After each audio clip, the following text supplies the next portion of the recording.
We are now officially able to declare that the state of Minnesota and our livestock industry is TB free. 800,000 cattle were tested for TB. I'll say that again. 800,000 animals were tested for TB during this time. In addition to that, 14,000 deer were sampled for TB by DNR up in that area. And finally, and I think the most difficult part of it, was 58 cattlemen sacrificed their herds for this cause. So 58 people had to give up their raising cattle for at least a period of time. And I want to talk to you just briefly about one of those people. The first herd we found, he had a large, about 500 cow beef cattle herd. It was a purebred herd, Black Angus and Tarentaise, and he had been developing this herd for about 30 years. And it was a very difficult thing for him to be told that he had TB and he had to depopulate his herd.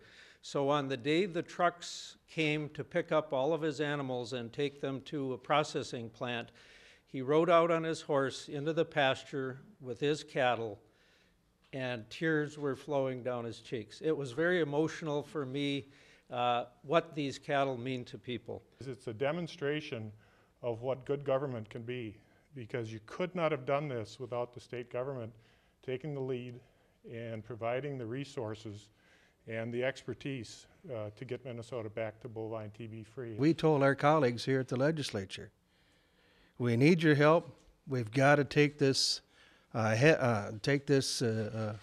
devastating tragedy that's facing us head on.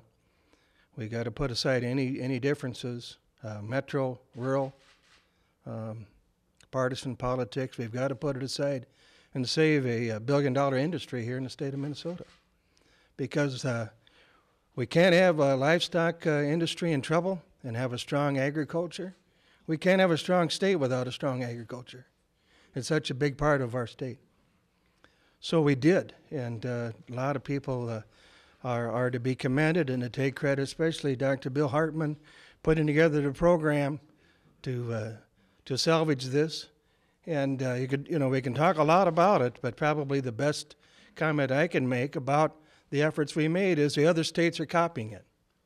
Other states that are facing the same tragedy that we faced in the last several years are looking at Minnesota, the effort that we did, and looking at it as the way to handle this problem. So put yourself in their shoes.